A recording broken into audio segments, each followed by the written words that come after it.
السلام عليكم مشاهدينا الكرام وأهلا بحضراتكم.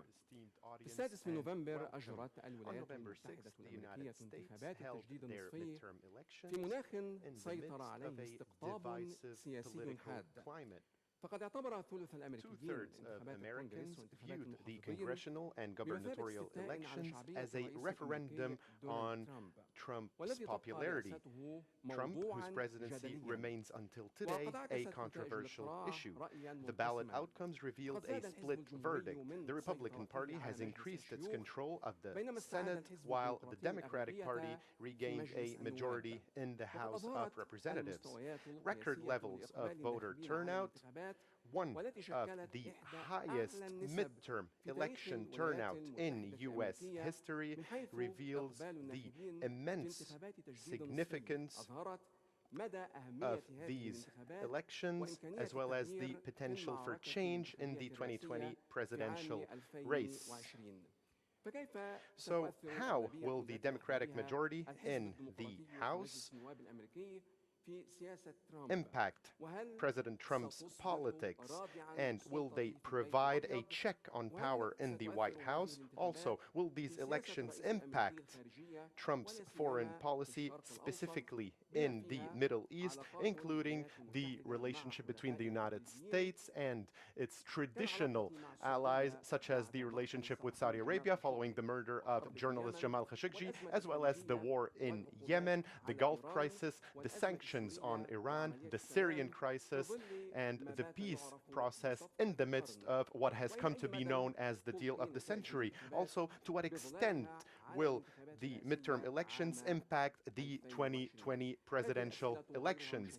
These questions, as well as other questions, we will try to find the answers for them tonight at this monthly seminar organized by Al Jazeera Center for Studies and Al Jazeera Mubashir channel in collaboration with the Brookings Doha Center on the U.S. midterm elections and their impact on Trump's presidency and his policy regarding the Middle East. First of all, let us catch up on this report before coming back to begin our discussions. انتخابات التجديد النصفي الأمريكية مجلس النواب جرى التنافس بين المرشحين على 435 مقعدا. الحزب الديمقراطي The Democratic Party has crossed the threshold of 218 seats for majority in the Council. The midterm elections, the Senate, one-third of the seats. Competition was over 35 seats, which constitutes one-third of the total number of seats. The Republicans won majority in the Senate. The midterm elections, the structure of the American political system. The American federal system comprises 50 states and one federal district, that is District Columbia. The Union includes 5 autonomous regions: Guam, Virgin Island, Samoa, American Samoa, Commonwealth, Marianne, Northern Ireland, and Puerto Rico. Now, the legislature's powers. The Congress has the right to impeach the president according to Article 25 of the Constitution. The Senate has the right to impeach the president. The Senate approves the president's candidates for government positions. The Senate ratifies agreements and agrees on the appointments of ambassadors, and the Congress has the authority to declare war, levy taxes, and appropriate public funds. The powers of the executive branch, they have to monitor the functions of the legislative body. The president has the right to veto against signing of any laws. The vice president takes over the presidency of the Senate. The president assumes the position of the supreme commander of the army. The president enjoys the primary power to monitor and to dictate the foreign policy, joining or withdrawing from conventions and international organizations. Many voices are raised in the in the Congress demanding the application of Magnitsky and JASTA laws. Dem- Democrat Elliot Engel, candidate for presiding over the Foreign Affairs Committee in the Congress, supports opening an investigation in the one-to-one meeting between Trump and Putin in Helsinki. Democratic congressmen promised to hold Trump accountable and to reveal his finances and tax records. Welcome again. I would like to welcome our guests, Dr. Philip Gray, Assistant Professor of Political Science at Texas A&M University, Qatar. Welcome, Dr. Philip Gray. Dr. Mohammed Al-Shirkawi, Senior Researcher at the Al Jazeera Center for Studies and Professor of Conflict Resolution at the George Washington University, Dr. Adnan Hayajni, Professor of International Relations at Qatar University, and also joining us via video link from Washington is Dr. Clyde Wilcox, Professor in the Government Department at Georgetown University. Welcome, Dr. Clyde Wilcox. We would also like to welcome our esteemed audience. We will also dedicate a certain amount of time for discussion and a Q&A. We will also follow up on the contributions of our followers on social media. We will begin with the first volley, which is the extent to which the elections have impacted the foreign policy of the U.S. president. We will give each of our guests 5 minutes. Dr. Clyde Wilcox, Professor in the Government Department at Georgetown University, we will be starting with you. Following the results of the midterm elections, how do you see the results of this referendum over the performance of the U.S. president after 2 years in power, knowing that President Trump obviously wants to present his candidacy for a new term in 2020. However, the ongoing investigations on Russian interference in the election, such as the Mueller investigations, they are still ongoing. So how do you view the results of this referendum, please?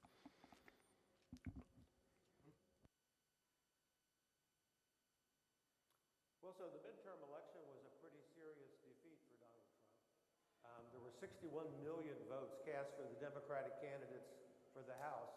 That's almost as many as were cast for Donald Trump in a presidential year election. So that's a very high number. We're up to about 38 seat gains. It would be much bigger if it weren't for various districting decisions that states like Ohio and North Carolina have made. In the Senate, the Republicans gained 2 seats, but they actually lost by 11 million votes total. So part of this is just the boundaries of the states and which states were up for election this time. It was a very bad year for Democrats in terms of the map. And the Democrats gained about 8 governorships. So it's a really pretty resounding victory for the Democrats. The implication of split government is this. Basically, the Senate is much more involved in foreign policy matters. And that remains in the Republican hands, although in the next election, it'll be a bad map for the Republicans, so they'll need to be a little cautious on that. But the Democrats now have the power to do all kinds of investigations. If they're smart, they won't go hog wild with this, but they're going to want to investigate his finances. They're going to want to investigate foreign policy issues. They're going to want to investigate obstruction of justice kind of charges. And so there's a lot of people really eager to begin investigating the president in the Democratic House.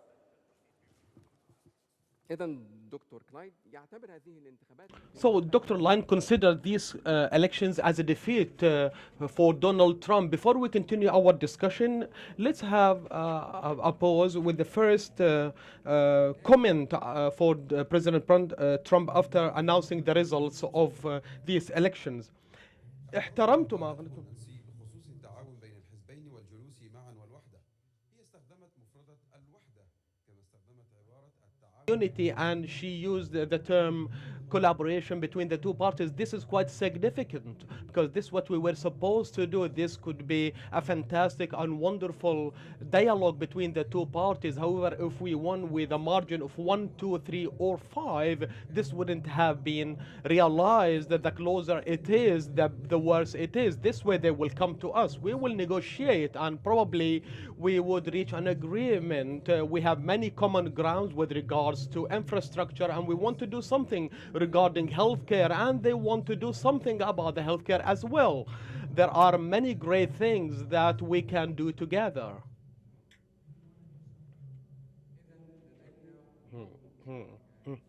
So we have many common things with the Democrats regarding infrastructure, and we want to do something regarding healthcare. Dr. Philip Gray, to what extent do you think that the results of the midterm elections have come according to what the monitors have expected, giving Trump the opportunity to continue his domestic files, such as the migration files, America for the Americans, and continue to allow Americans to carry arms and many other domestic issues? Well, especially on many of these domestic issues, my anticipation is that while it will limit some of what Trump can do, I don't anticipate it having much of a major change in terms of his direction. That instead, I would not be surprised if he becomes somewhat more forceful on some of these issues. If there's one thing the election showed, it did show the significant division within the United States. Both for Democrats and Republicans, there seems to be a much greater incentive to appeal to their bases, which does not necessarily lean towards negotiation or compromise. My suspicion is that Trump would be more likely to focus on those issues that are particularly popular with his own base and that can serve as potential wedge issues or division issues with those inside the opposing coalition. Partially, this may also depend on international affairs. I would suspect that he may move more towards, since the Senate is now still under Republican control, that he may put more of a focus on issues such as trade with China, trade with other countries, things that he may have more control over in some sense, and in some ways try and sidestep the House of Representatives as much as possible. That may curb some of his domestic agenda. On the other hand, he may find himself following precedent from President Obama. We may find ourselves in a situation where the pen and phone come back into play, where he effectively governs by executive order, which could create potential issues as well. Most likely, the biggest thing more immediately probably depends on how the migration issue in Mexico, or from Honduras and elsewhere going through Mexico, what the results might be in the next few weeks, how much of a population is coming through, what the Mexican government does, and what the American public's reaction to that is. That will probably give us an idea of what his next 2 years will look like.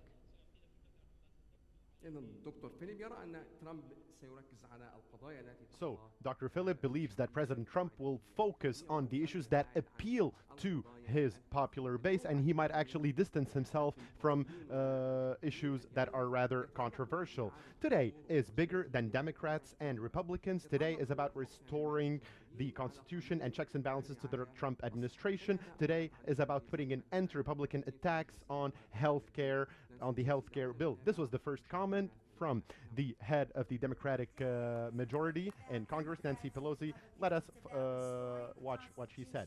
Today is bigger than Democrats and Republicans. Today is about restoring constitutions and restoring checks and balances to the Trump administration. Today is about putting a stop to Republican attacks on the healthcare bill. In a complete contrast to the Republican Congress, the Democratic Congress will be led with transparency and openness in order for the public to see what is going on and its impact on them, and in order for the public to be able to evaluate the members of Congress and the President of the United States. We will promote the concept of accountability, and we will fight for bipartisan collaboration while striving to achieve justice for everybody. The Democratic Congress will strive to find solutions that bring us together. Dr. Muhammad al-Sharqawi, the head of the Democratic majority, also promised checks and balances as well as accountability over the administration of US President Donald Trump after her party won the majority at the midterm elections. However, she also stressed that her party will not wage war on the Republican Party. How do you think the relationship between the two parties will take shape going forward, and how do you think the elections will impact the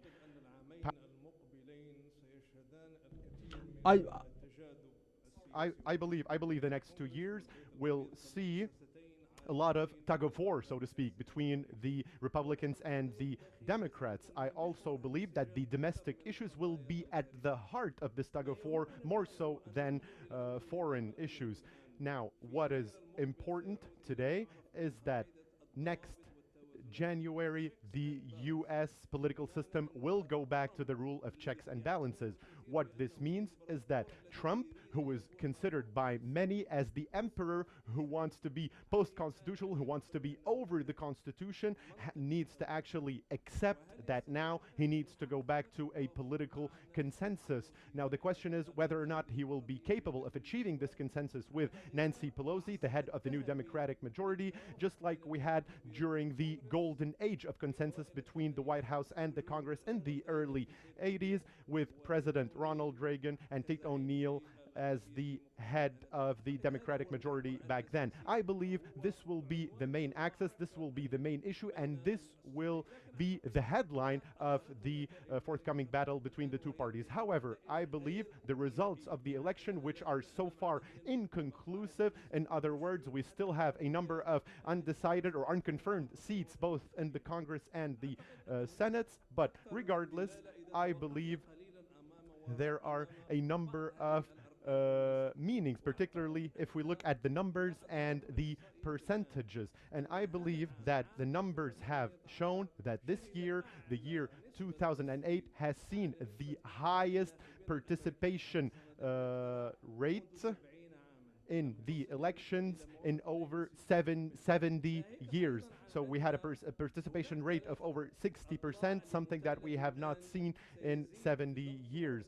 And also, I believe another thing that will increase pressure and that will affect the political climate and the overall political feeling at the Trump administration, we have three things that will have an impact. First of all, the real opposition within the US political institution, whether inside or outside the Congress, is the women's opposition, because we had a record turnout of women who showed up, who cast their votes, and who voted for the Democratic Party. We also have large numbers of female members of the Congress and the Senate, and this number is now over 100. So it's bigger than the estimate, which was 95. So it's a completely new political scene, so to speak. It's a completely new political landscape. Also, the voters who gave the advantage to the Democratic Party were young voters between the age of 18 and 29.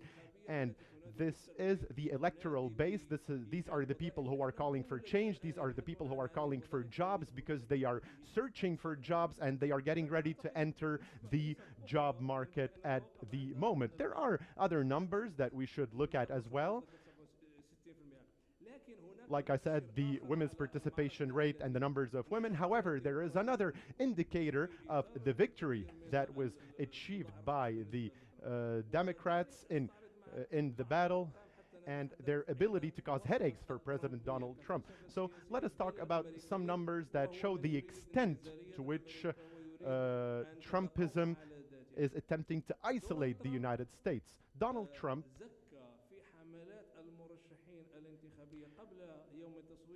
participated in a number of political rallies and nominated 75 candidates to the Congress and the Senate. However, of those 75, only 28 candidates were elected.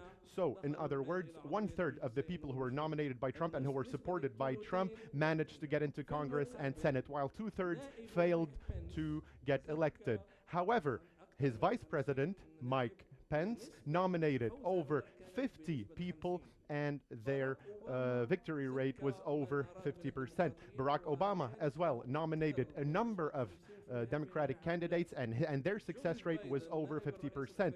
Joe Biden, the former U.S. vice president, also had a 50% or plus success rate. So even Bernie Sanders, who was the candidate of the far left, actually had the highest success rate, which was 60% of the people that he nominated. So there are a number of changes within the U.S. electorate. I've addressed some of these.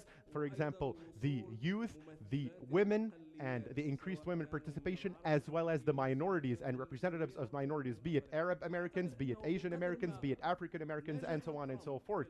So even though Trump has managed in the first 2 years of his mandate to use this political momentum to his advantage, and as we've seen in the first 3 months of his rule, he actually signed a record number of executive orders, 17 executive orders in less than 3 months, something that we had not seen with Obama, something that we had not seen with Bush. They had both signed less than 10 executive orders.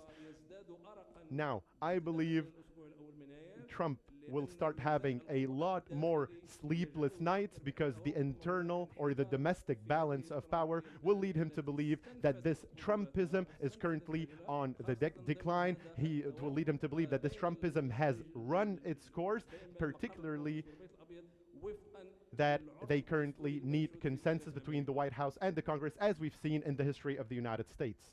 Thank you, Dr. Muhammad, for these numbers that you have put forward, numbers that have some great meanings. Dr. Adnan, some people say that domestically, that with the majority of the Democrats in the Congress, and there will be a vertical and horizontal division that dictates some sort of coexistence between the two sides. How do you see such a proposal?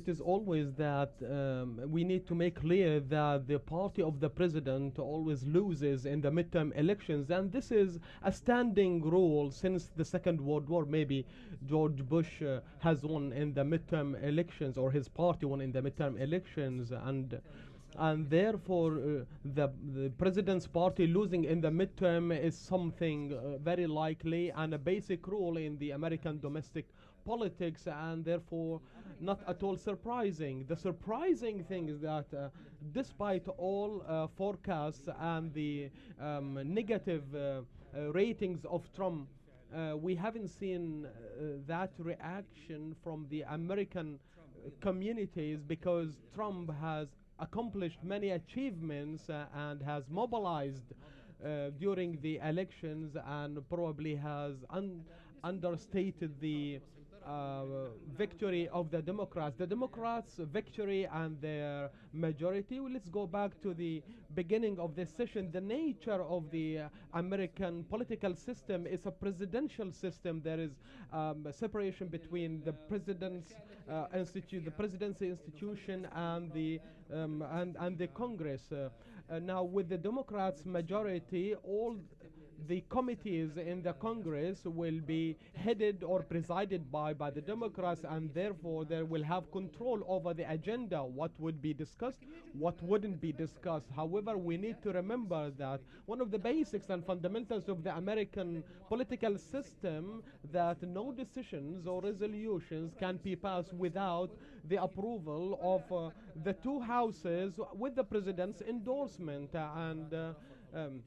we don't see that the Congress has been vetoed many times over the past years. The decision maker in the United States, be it the president, the vice president, a senator, or a congressman, getting re-elected is the key concern for any of them. They do everything they do to be re-elected. And now, in terms of what the Democratic Party are thinking about, I don't think they are very concerned about the issues in the Middle East.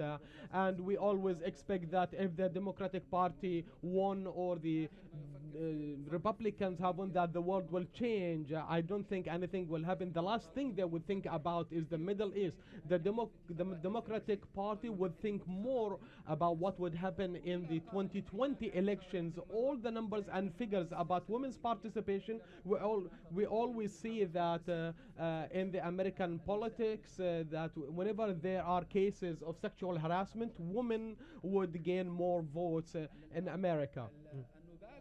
Now, to overstate the participation of women and minorities having representatives, we have seen all these in previous elections in 2016. Many minorities vote for the Democrats. It is rarely that we see any minority that would vote to the Republicans. These facts we need to take under consideration. Working together and collaboration between the two parties, it has to be, it's a must, because no law would be passed without the approval of the two houses. As we have discussed earlier, the endorsements of the presidents, the president has a team of collective thinking, and after he gets rid of Jeff Sessions, who has wronged him in many meetings, only the DOD, the Secretary of the Defense, is the remaining. However, the rest of the cabinet, all these people constitute a thinking group that Trump has selected them to do whatever he wants to do. Now the matter, even if the Congress wouldn't approve some of his decisions, there is always the executive power, the executive orders that Donald Trump can pass. However, America stands on the principle of separation between powers, the three powers. Now, when Donald Trump decided to ban citizens of 7 Muslim countries, everything went upside down, and this executive order has been withdrawn because there is a separation between the various three powers. I believe Trump has made a conclusion in many issues,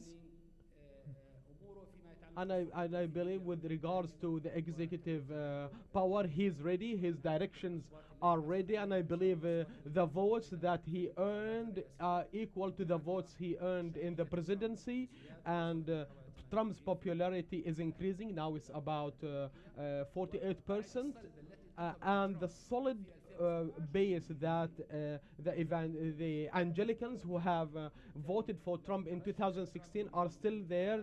If Trump runs for the presidency again, he will be victorious again. This is overly interesting. Is it logical that a president rules by 1/3? They won because of the urban women. There is a cracking among this segment. They are the new we shouldn't give Trump more than he deserves, and I believe now he needs a lot of aspirin pills before January. Talking about 2020 elections, quite controversial, and no one knows for certain what would happen in such elections. Let's talk about our second theme and the impact and influence of the elections, particularly towards the Middle East. And let's start with the most important issue, which is the murder of the Saudi journalist Adnan Jamal Khashoggi in the consulate of his country. Dr. Grant, from Washington, do you expect the White House expects a report about the murder of Khashoggi? that would identify who the American government believes has killed the man. The last assessment of the CIA said clearly that Saudi Crown Prince Mohammed bin Salman was the one who gave the order to kill Khashoggi. This places tremendous pressure on the American president regarding his position regarding this issue.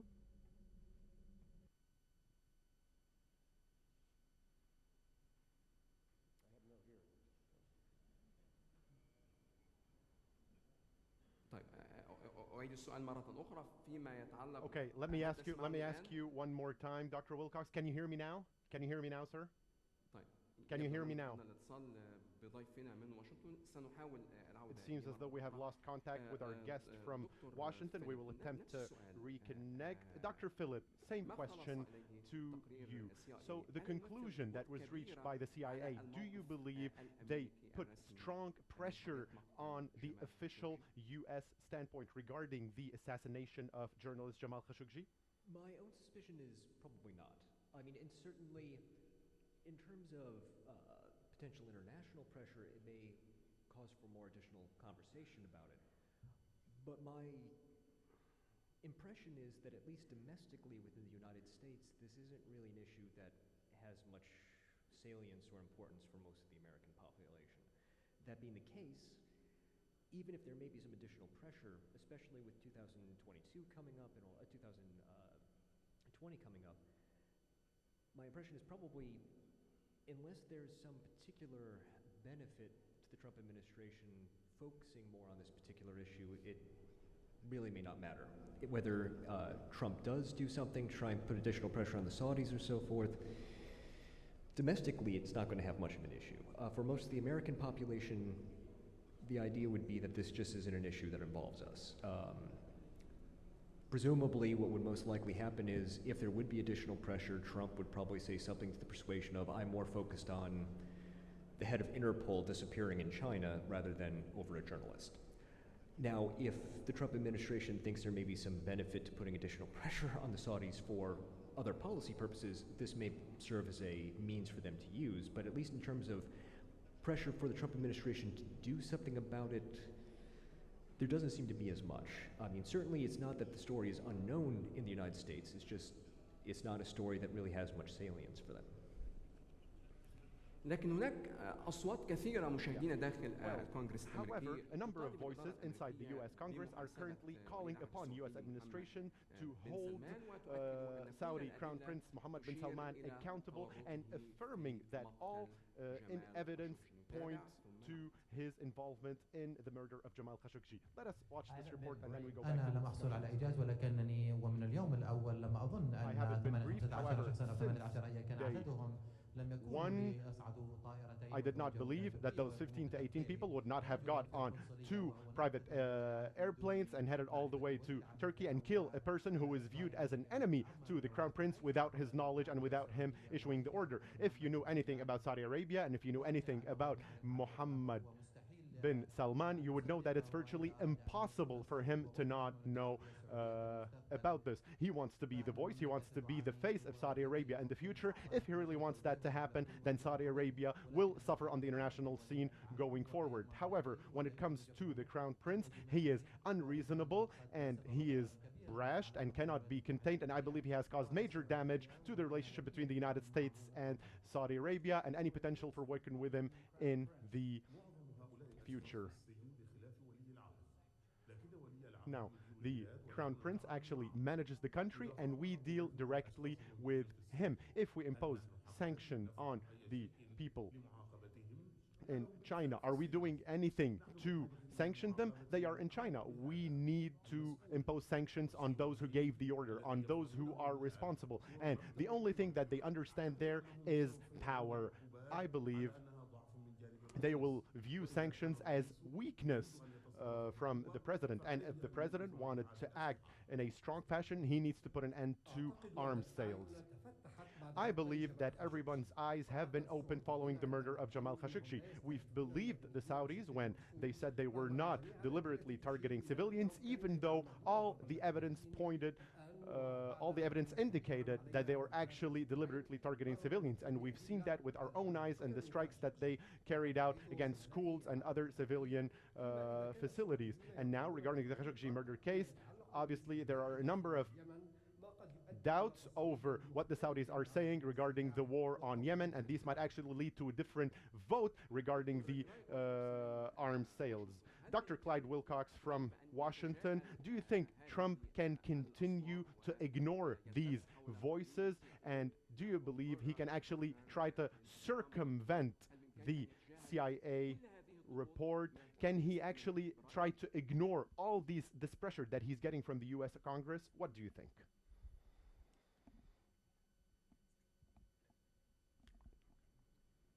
So the Senate is the major player in the foreign policy in Congress, and what's happened in the Senate is that several of the moderates have disappeared. So we've lost Bob Corker, we've lost Jeff Flake, John McCain is dead. So many of the forces that would have opposed Trump and made some effort to mobilize votes maybe against the arms sale are no longer in the Senate. And so the president's really in the driver's seat here. The Washington establishment clearly believes the CIA. I think most people in Congress do, but it's really difficult for Congress to push action, especially with the most powerful international affairs voices in the Republican Party now missing from the Senate.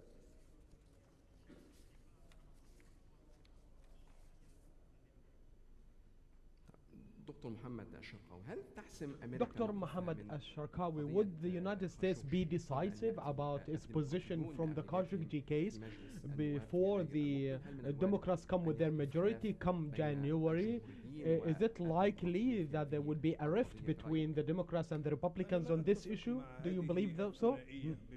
I don't believe in this duality, is that there is a Democratic platform or a Republican platform where Trump finds himself standing. Before, I think there is three platforms, because the Republicans are divided between that faction that is including Lindsey Graham, who are still holding to the values and principles of Abraham Lincoln and Roosevelt. These, they want to maintain the values and preserve the values of the party and try to gain immunity against the Trumpism of Trump, so to speak. I think Trump pushed towards extreme or far right. He sympathized with the Tea Party movement, and we started talking about radical rightists, including the Anglicans. We could say could constitute 1/3 of the Republican movement in the U.S. So far, he's a president who deals with issues with the support of 1/3 of the votes. Now, your question: will we be facing a scenario, surprising one, from now till January? This can happen only under pressure. I'm not talking here about the Congress, both Democrats or Republicans. I'm talking about the political establishment, including those who work under Trump's cabinet and they oppose Trump's orientations. I'll give you an example. Less than 48 hours of the press conference of the who tried to, what did the CIA do? They have leaked the content that there have been phone calls led to the conclusion that Mohammed bin Salman was the one who gave the green light to assassinate Jamal Khashoggi. I believe this kind of balance between the institution, even outside of the Congress, there are personalities, there are people who are concerned about the interest of America, American strategic interest, be it with Saudi Arabia or with the rest of the GCC countries or the larger Middle East. What we are seeing now is a movement in two opposing directions. Trump and Bolton are spearheading the movement that wants to provide a political coverage for Mohammed bin Salman. That's why we hear and listen to these justifications of $110 billion, and the Americans need to be concerned about such money or amounts should they go towards Russia or China. However, there are some other voices within the Republicans who are concerned of maintaining the minimum level of American values, which is the moral politics, so to speak. And I believe what we will see now is a reformist or a correctional movement in the foreign policy, particularly towards the GCC countries, and probably the Khashoggi issue would go out of Trump's control. It's larger than Trump's interests. It's in the interest of the both parties and the nation.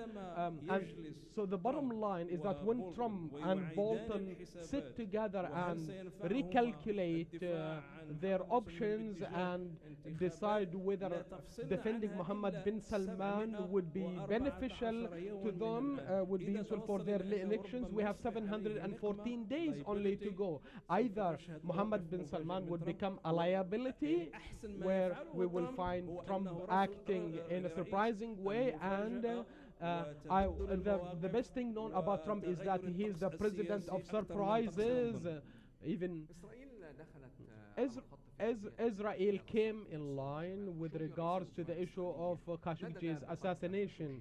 Israeli Prime Minister denounced such an act. However, he asked the American administration to maintain strong relations with Mohammed bin Salman, the Crown Prince to Saudi Arabia.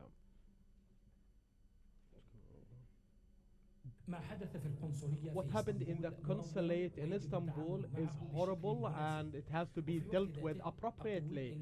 At the same time, I would say that it's important for the region and the world that Saudi Arabia remains stable, and we must find the way to achieve both things. I believe the bigger problem is Iran, and I believe they shouldn't continue their nuclear and terrorist actions, which they conducted in several European countries, and we have foiled two attempts in France and Copenhagen that has these plots were planned by the Revolutionary Guard. I believe deterring Iran, not only for the security for Israel, but also for Europe and the rest of the world.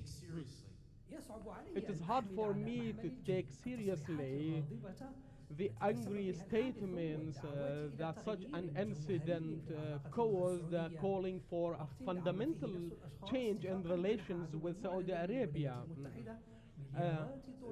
giving that enabled Assad to kill hundreds of thousands and kill children with gas, and allowed Iranian diplomats to conduct terrorist acts to kill opponents or dissidents in Paris. I haven't heard any calls for fundamental change in relations. Therefore, I believe we shouldn't let such an action go without response. However, we need to be really careful so that we don't destroy a relation of strategic value.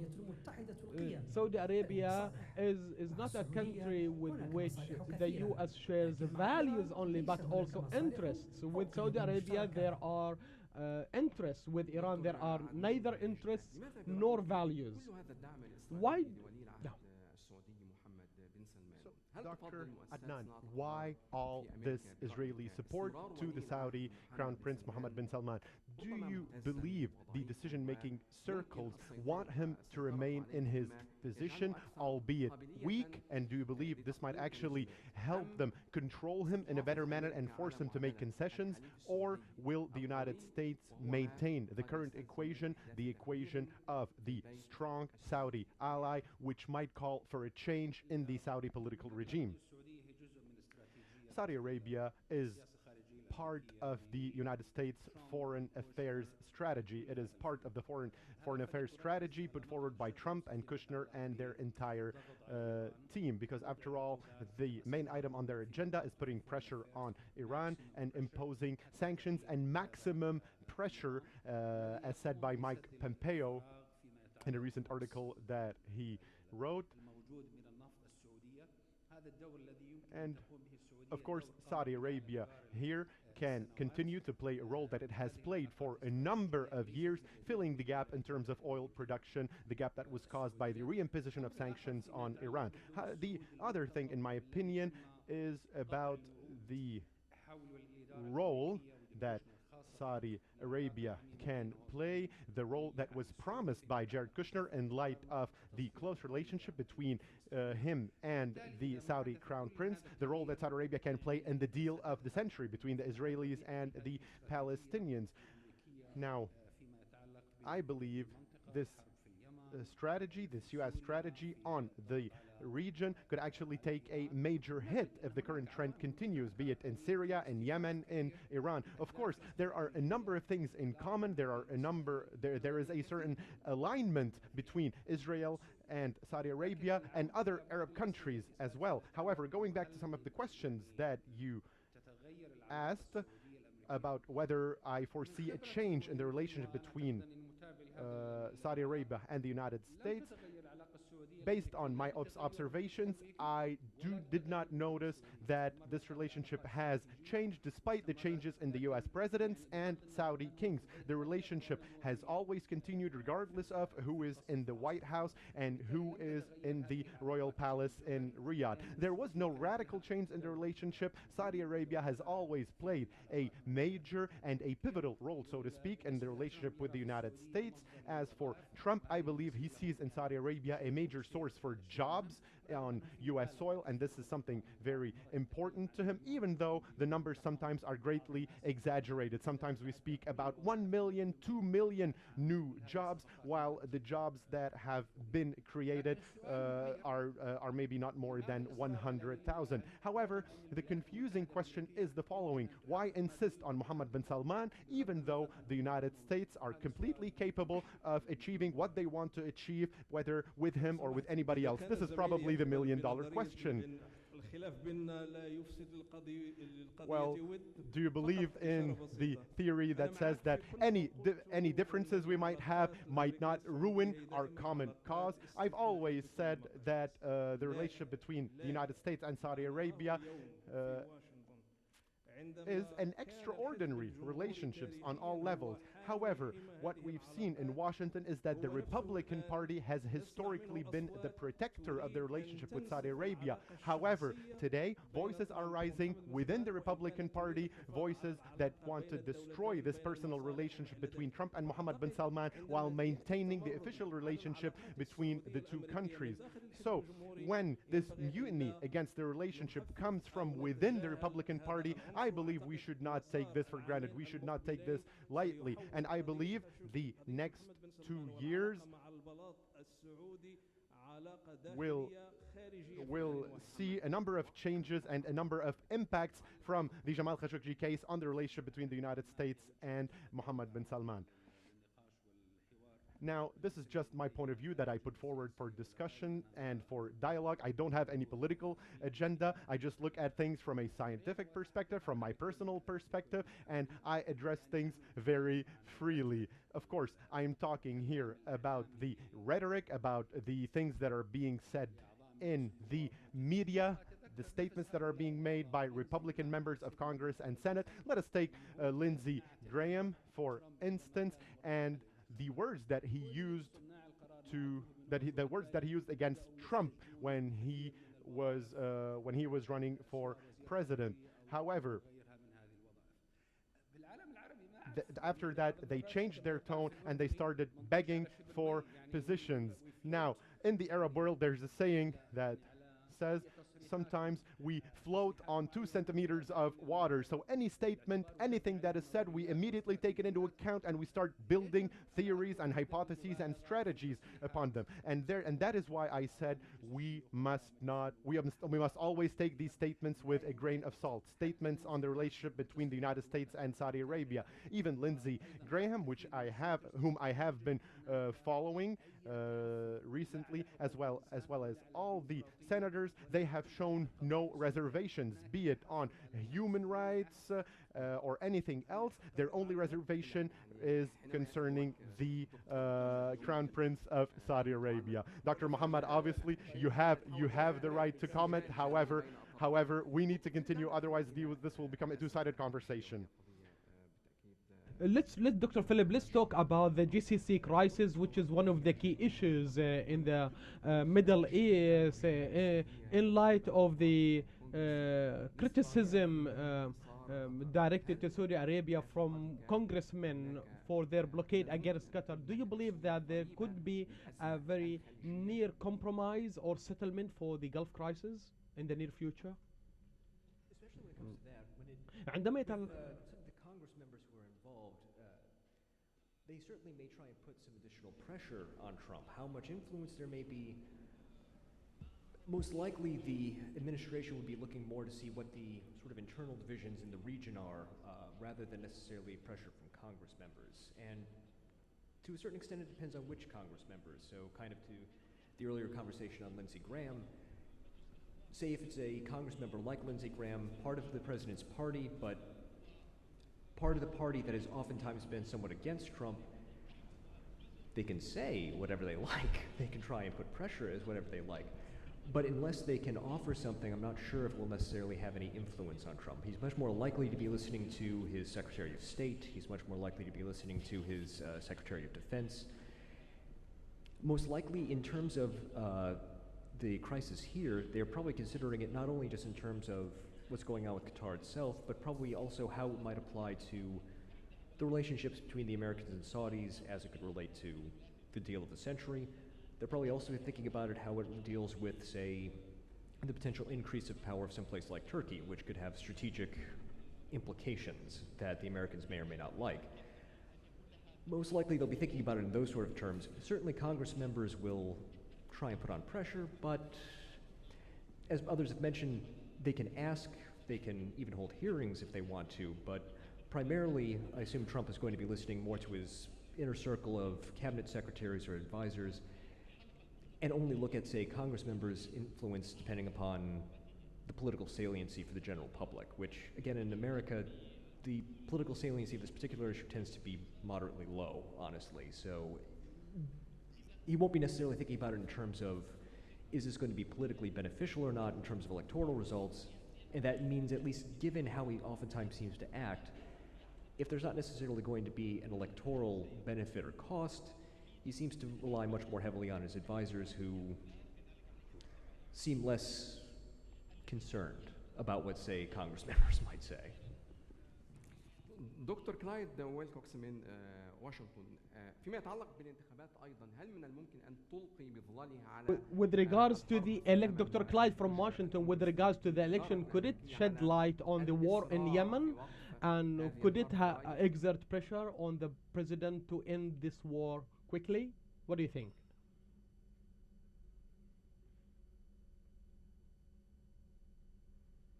Well, so I've not been able to hear much of the conversation, so forgive me if I repeat something, but I want to make one point earlier about the Crown Prince, and that is that his strongest supporter is Jared Kushner. And I think there's probably at least a 40% chance that Kushner will be indicted. And so if that were to happen, then I think that would maybe be something that could change the dynamic in the Trump administration. In terms of the war in Yemen, yeah, the Democratic Foreign Relations Committee in the House could be holding hearings about this, but really it's hard for Congress to pressure a president not to provide arms to the Saudis for the war. We've done this, as one of your guests has said, over time. It's not just Trump. And so Congress's power to limit the president in this kind of foreign policy is really pretty limited. They can raise public awareness, but public awareness in America of the rest of the world is not very high. So I'd say it's limited in the Yemen case, unfortunately. Yes. May I add? لديك تعليق دكتور؟ تفضل. I guess one thing I might add to Professor Wilcox's notes, ideas on this is, one thing that may also cause some limits, especially for the Congress, is if the focus is specifically on Yemen, this may be an area where neither political party will necessarily look good in it.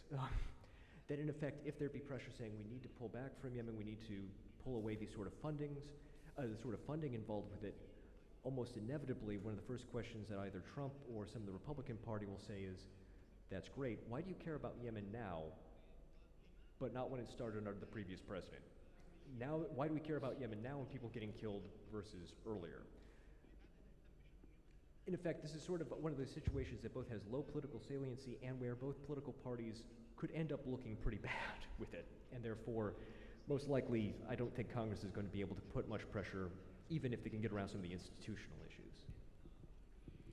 هو آخر موقف أمريكي فيما يتعلق بالحرب على اليمن كان The last position with regards to Yemen, Donald Trump on Fox News said, we want the war to stop in Yemen, and I want from Saudi Arabia to stop the war. However, what about Iran? I also would like from Iran to stop the war. Dr. Mohammed Al-Sharkawi, on the 1st of November, the U.S. started imposing sanctions against Iran, and after the elections, do you think that the American administration could reformulate its relationships with Tehran, at least not to escalate over the near future? I believe Trump's call to impose the harshest of sanctions against Iran is a relative matter, because it started with the need to stop the exports of Iranian oil, and to prevent, including European companies that invest deals with Iran. However, we noticed that 4 months down the road, after Trump's decision and the beginning of September, Pompeo said that there will be some exemptions, and this is a strong indicator that Americans' foreign policy towards Iran is not rigid, it's not static at a particular level, and that the tone and the term the harshest of sanctions, I believe it's I believe there is some sort of stepping back from such threats.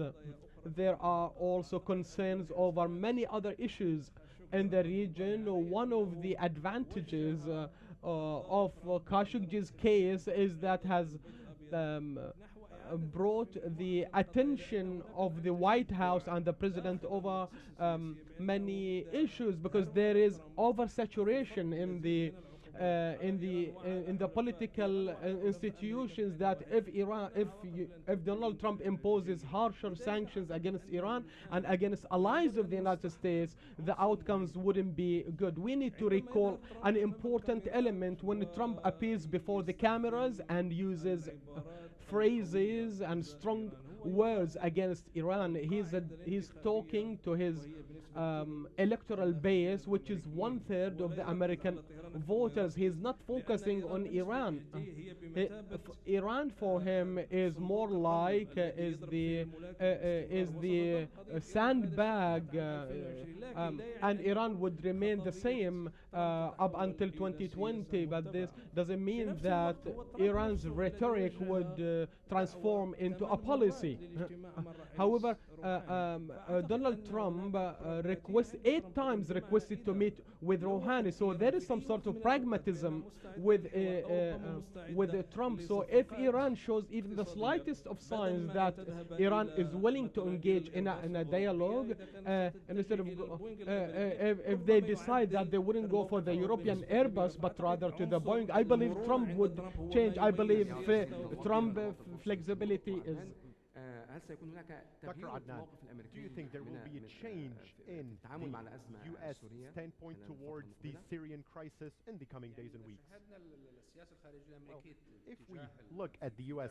foreign policy, at the Trump administration's foreign policy towards Syria, we will notice that it has so far been reactive. And we've seen that with the use of chemical weapons, which was followed by the missile strike against Saudi Arabia after Trump held a joint press conference with King Abdullah and said that this is not acceptable. However, we did not notice that the Trump administration as well as the Obama administration had any viable strategy or any proactive strategy regarding the Syrian crisis. The United States did not also attend the Istanbul meeting, and we noticed therefore that there was not a lot of American attention. The ball is now in the Russians' court, particularly in the midst of the absence of European powers and the United States as well. So everything is happening now without necessarily the American approval. However, currently there are a number of issues that are coming up, such as the war in Yemen and so on and so forth. And we've seen these things not with the Trump administration but with the Obama administration. This war started during the Obama administration, and it was not necessarily approved by the Congress. Also, another thing that we need to take into account is that President Trump does not read the intelligence report, and he does not read pretty much anything else. He does not read the reports provided by his own intelligence agencies, and does not read a lot of the literature and the reports provided on a number of these issues. And therefore, this is why we noticed that people, first of all, thought that this is because Trump is probably a president for the first time. He probably doesn't know what he's doing. However, it became clear with time that he is thinking of the United States. He wants to make America great again, like he said. He wants to isolate the United States from the rest of the world and from the European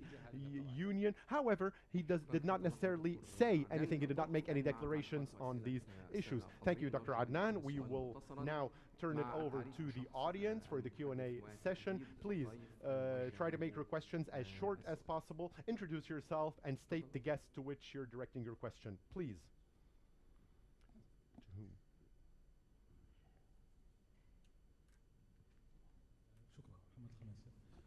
Thank you. في البداية أنا سؤالي لدكتور شرقاوي ثم سؤال لدكتور I هياجني. have a question for Dr. Shirkawi and a question for Dr. Hayajni. Regarding the Khashoggi murder case, don't you think that all the questions that were asked to senators, to congressmen, and to the president himself asking for comments on the Khashoggi case were questions that were raised by journalists? So the journalists made the effort initially, and they were seeking statements from officials. In other words, we did not get an independent, a pure statement, so to speak, either from Congress or from President Trump. So do you think this was a battle being waged by the journalists? My other question to Dr. Hayajni, you said that we can float on 2 inches of water. You said that earlier. However, for the first time in recent days, the CIA actually linked something to the press, regardless of what the president has been saying. And as we all know, the CIA first sends its reports to the president, and then these reports are given to the press. So do you think this leak to the press is some kind of opposition by the U.S. intelligence community? Thank you. Thank you for your question.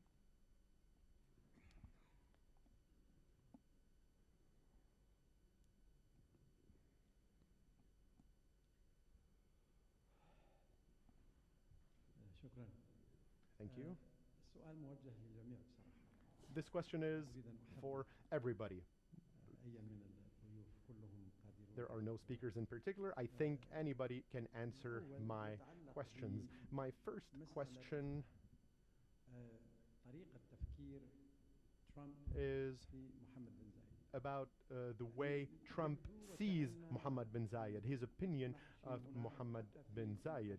It seems to me that the discussion here and also other discussions outside of this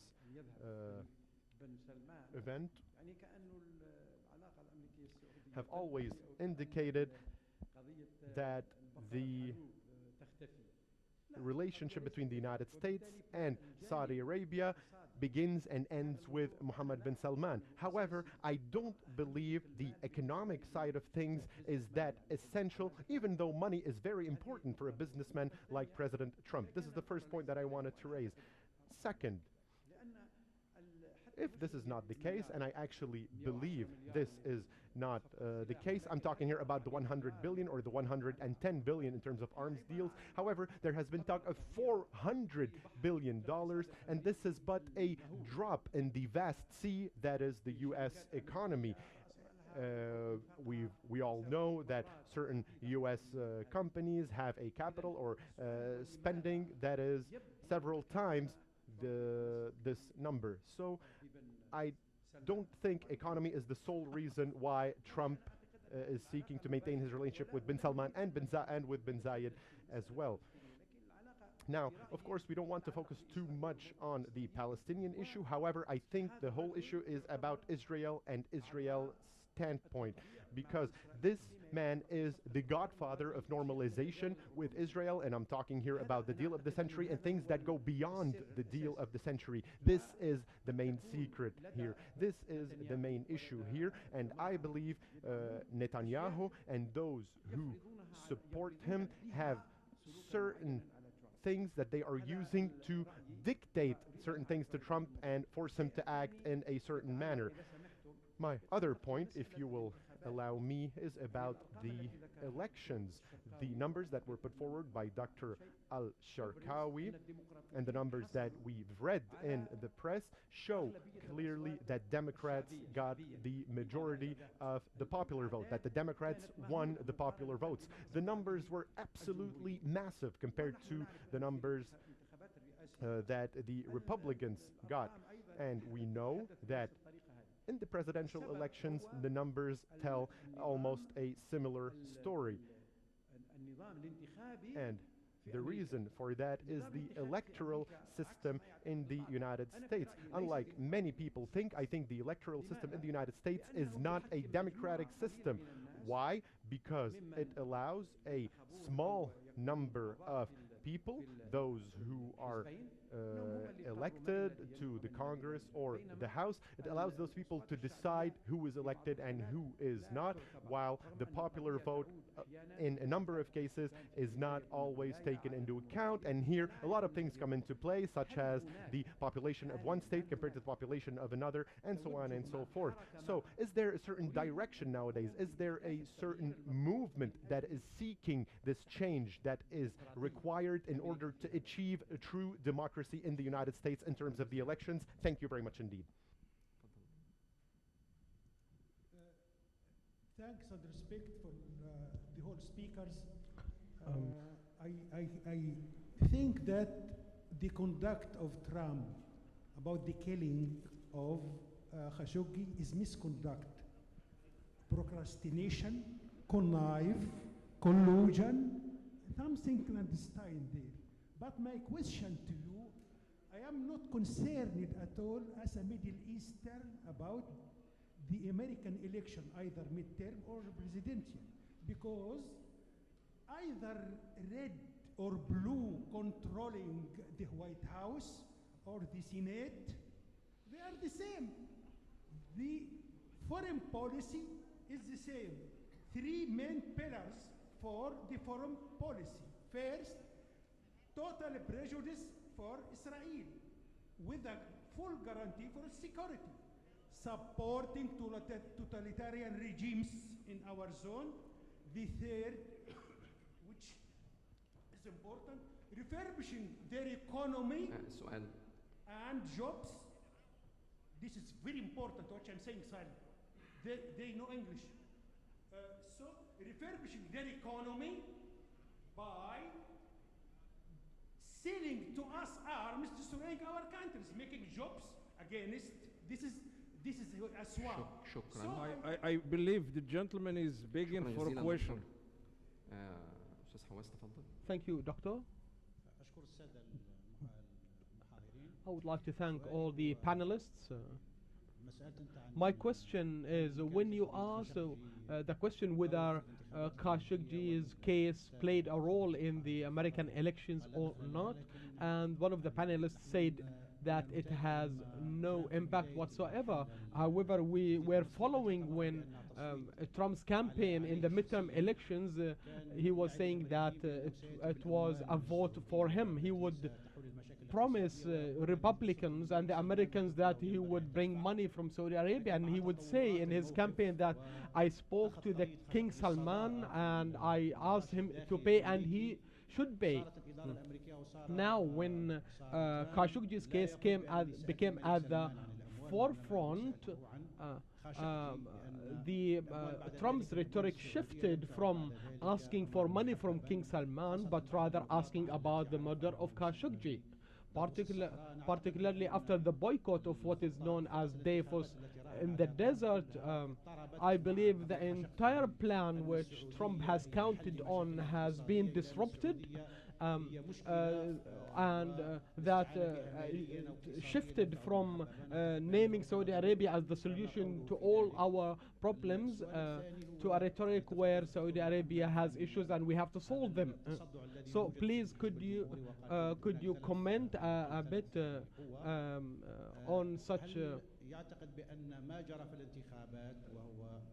disruption in the Republican Party when the results of the elections which Trump named and described as a vote on his presidency, particularly that the elections, as Wagen mentioned, that the elections showed that the numbers of voters went to the Democrats and the Republicans retreated in terms of numbers, and the Senate doesn't reflect popularity, because we know that a Wyoming state which has 600,000 has representatives, whereas 2 representatives, and California with 40 million has also 2 representatives.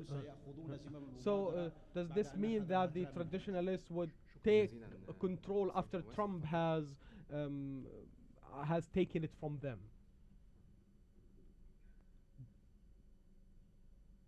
Assalamu alaikum and good morning, good evening.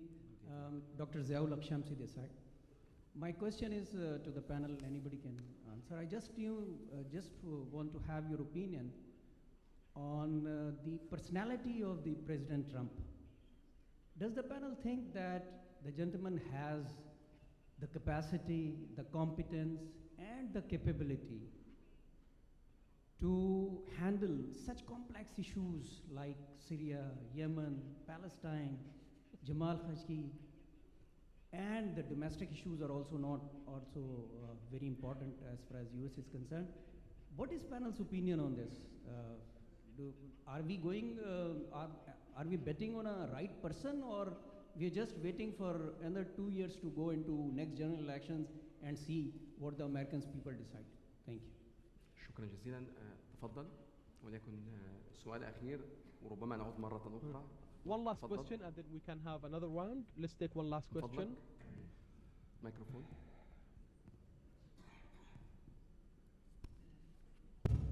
Thank you. My question is to Mr. Clyde Wilcox. I hope he's hearing me because I cannot see his picture anymore. But also, Mr. Philip Gray, you are welcome to answer the question. The elections, according to some analysts, show that the focus on Trump's focus on what's called identity politics has really mobilized the Democratic Party against him. So whilst in the beginning it did mobilize his base in favor of him, however, its continuity has forcefully mobilized the Democratic Party and showed this vast move towards voting. Do you agree with the opinion that says that the coming 2 years will probably witness a withdrawal from identity politics and more focus on international trade and economic issues, and at the meantime try to look for common grounds with the Democrats on issues that could be of interest to the Democrats in order to secure what is called independent Democrats or Trump potential Democrats for the elections of 2020. Thank you. شكرا جزيلا. يعني لو في نصف دقيقة الصوت النسائي الوحيد كنا قد أغلقنا الباب لكن استثناء. تفضل.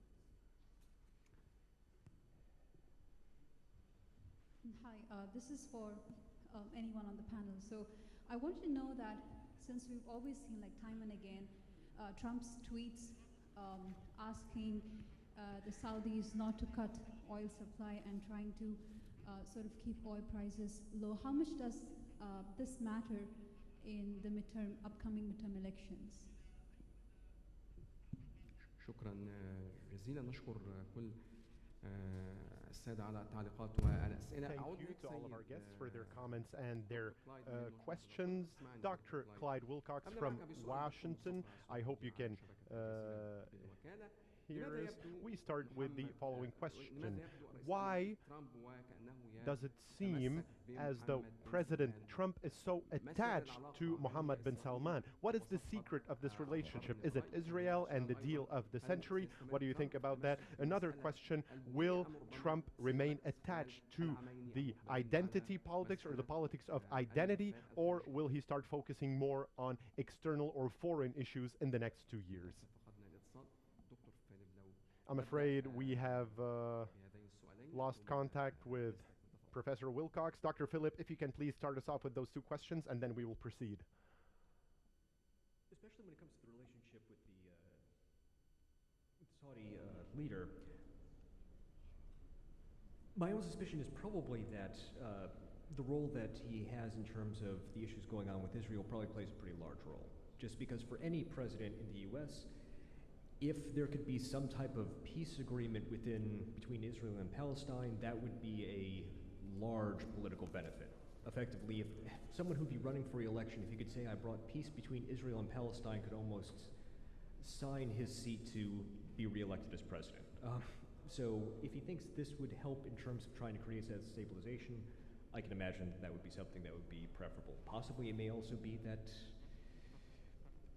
he finds the leader's personality to be sympathetic in some sense, just given the sort of uniqueness of both Trump and the Saudi leader's sort of rise to power. That might be having an influence. In terms of identity politics, this is where I think we need to kind of keep the context in mind. Certainly the Trump administration, the Trump campaign had focused on identity politics pretty significantly in the election period. But we have to keep in mind that identity... Wait, عفوا دكتور فيليب، عاد إلينا الدكتور كلايد، دعني أتحول إليه ثم أعود. Sorry, Dr. Philip. I think we've reestablished contact with Dr. Clyde. Let me go back to you later, but please let me first try to ask the question again to Dr. Clyde. So, Dr. Clyde Wilcox, once again, what is the secret of the relationship between President Trump and Saudi Crown Prince Mohammed bin Salman? Is it Israel and the deal of the century? And do you think Trump will remain attached to the politics of identity, or will we see him turn more towards foreign issues in the next 2 years? Please, Dr. Wilcox.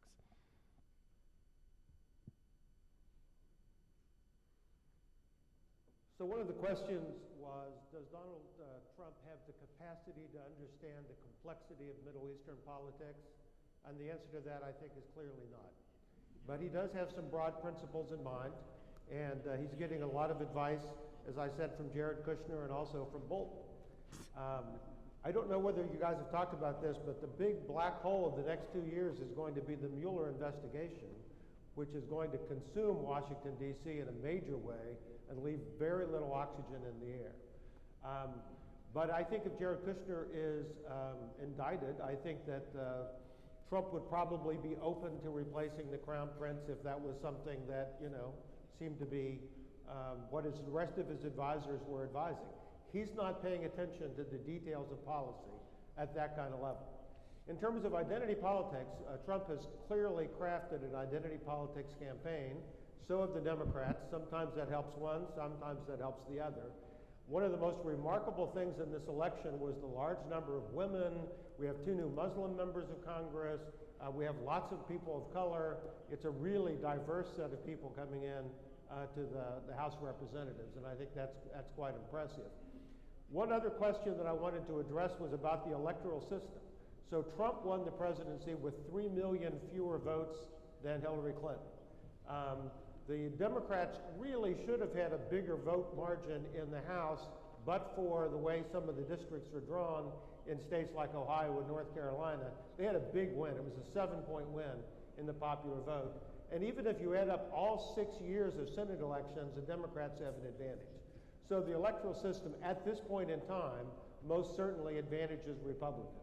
And their coalition is becoming more rural, it's becoming a little older, it's a lot whiter than the rest of the public, and so I think in the long run that's a problem for them. شكرا لك دكتور كلايد. دكتور فيليب لو تواصل الإجابة على Thank you, Dr. Gleig. Dr. Phillip, if you can please go back to the rest of your answer. Thank you. In terms of especially identity politics, I think something we do have to keep in mind is while Trump has focused on that, identity politics is certainly nothing new in American politics. What is new, to be honest, is that the Republicans are doing it.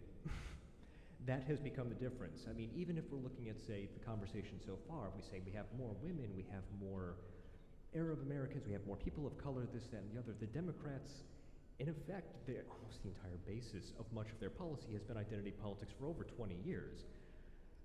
There was one commentator years ago who had mentioned the point that the problem with identity politics is either no one plays or eventually everybody plays. What makes Trump unique is he's starting the process of everybody playing. This kind of gets also to the issue of the sort of election, so in terms of popularity. And part of this is, to be honest, sort of the shifting of what is considered important. So now the Senate is very undemocratic. When Obama had a filibuster-proof Senate back in 2008, apparently it was not undemocratic. There's a certain amount of partisan notions that have to be considered here. Now, in terms of the question, is America democratic? In a pure sense, no. It's never been democratic. It's always meant to be a constitutional republic.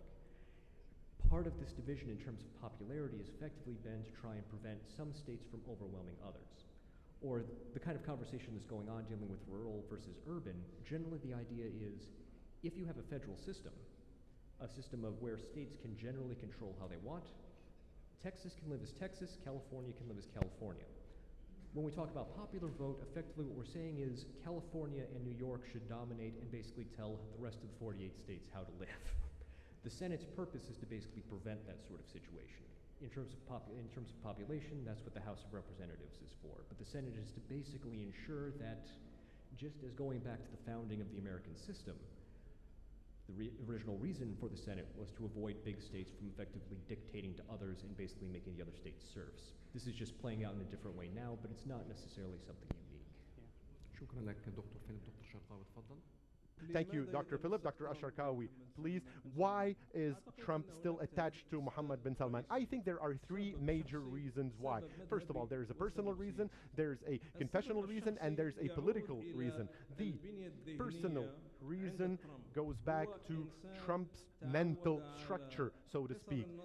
He's a person who's known for being short-sighted and for quick decision-making. He sits with his friends and he sees the things that he wants to see in their eyes. So he decided to bring U.S. politics with all of their complexities into the club of the powerful or the club of the strong. He wants to deal not with governments, not with institutions, and not even with international treaties. He wants to deal with Putin in Moscow, where he wants to deal with Duterte in Manila, he wants to deal with Sisi in Cairo, and so on and so forth. And I believe this personal relationship is what leads to this strong bond between the two individuals, Trump and Mohammed bin Salman. The second question is sectarian or confessional, like I said, and here I believe it is essential for us to address the role played by Vice President Mike Pence. He is known for being an evangelical, and he's the representative of evangelical and Christian Zionists, and those are the people who mainly voted for Trump, and they met with him once a month at the Trump Tower in New York, and one of them actually offered $20 million to the Trump campaign, as well as $1 million to a team that was working for the Republican Party. So this group, these evangelicals, seem to be investing heavily in Trump and his administration, because according to their myth, according to their mythology, Trump is this political savior who will declare Jerusalem as the capital of Israel, and he will restore balance to their political world. They actually believe this, and they believe that the legend will become reality in Trump's mandate. The third reason is the political reason, and here we need to bring back Jared Kushner into the forefront. Since the beginning, Trump did not want any diplomatic or political veterans to be his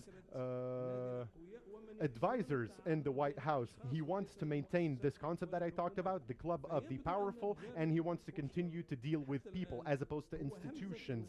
So far, it seems to me that Jared Kushner is the link between Donald Trump and Mohammed bin Salman, as well as other people such as Mohammed bin Zayed, for instance. So those people who believe in the idea that they have change projects, that they have strategies with common interests, so they can work together in order to try and implement these strategies. And a lot of voices in the Arab world are still wondering, when will this deal of the century or this slap of the century be declared? However, I believe this is already in motion. Things have already been set in motion. This deal is already being implemented through a number of projects and a number of deals. For example, there are whispers currently that Netanyahu might actually make his first visit in history to an Islamic country. So 3 reasons: personal, ideological, and political. And I think today, more than ever, it is clear that Trump wants to be Mohammed bin Salman's lifetime companion. Mohammed bin Salman wants the same thing to happen. He wants to be Trump's lifetime companion.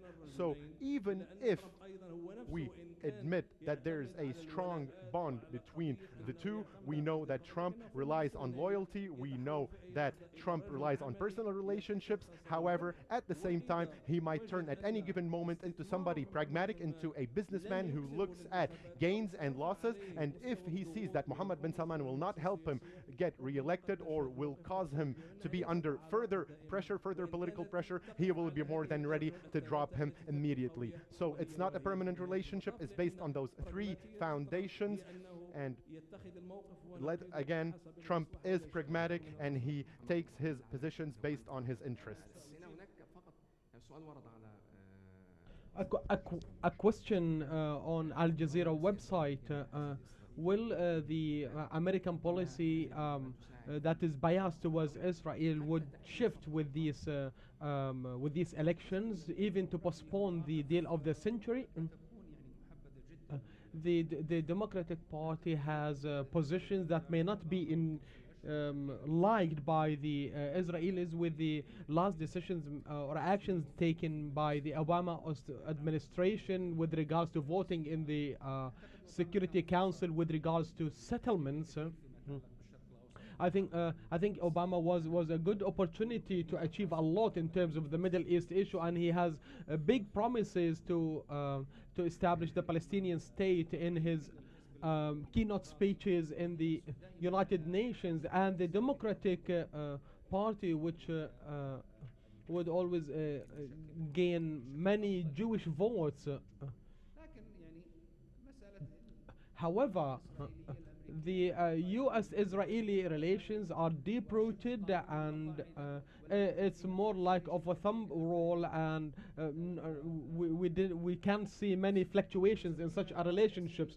Doesn't need much elaboration on that. I would like to respond to the question regarding competition or between the American institutions like the CIA and Jane Haspel, who has been in charge of the torture files in Iraq. There is a competition. There is always, in the American administration, throughout all crises, there is always competition between the Department of Defense and the Department of State. Who's closer to the president? Who's the closest is Kushner, because he managed to get rid of a state Secretary of State, and even when they revoked the security clearance of Jared Kushner to attend such a clearance was given again to him. Now even Jared's wife is considering running for presidential elections, and she was there during the visit to Saudi Arabia. He has always been in the investigations during this crisis that the media is covering. With regards to the philosophy of the American political system, in the Arab world, we don't have any democracies or legislations or legislatures, so it's difficult for us to understand the political system. American political system is based on democracy, and it's not the people's rule, but it's rather selecting decision makers periodically. Therefore, every 2 years they have an opportunity for elections, not only re-electing but there are also governors, not only congressmen and 1/3 of the Senate, but also governors and other positions. The idea is that not a single person can rule for life. Even Trump, his best chances is that he would be re-elected one more time only. We find that throughout the history of America that there have been only 3 cases in which a president who won in the popular vote lost in the electoral votes. But this is a problem that is there in the American electoral systems. However, there are some areas in America, some geographical areas where people don't have the right even to vote. So, as the doctor has mentioned, this is stipulated in the Constitution, so that the ruling philosophy should ensure representation of all individuals and 1 representative for each state and 2 representatives in the Senate. We would like to thank all the guests that has been organized by Al Jazeera Center for Studies and Al Jazeera Life in collaboration with Brookings Institute Doha on the U.S. midterm elections and their impact on Trump's presidency and policy towards the Middle East. Mr. David, thank you very much for being with us here.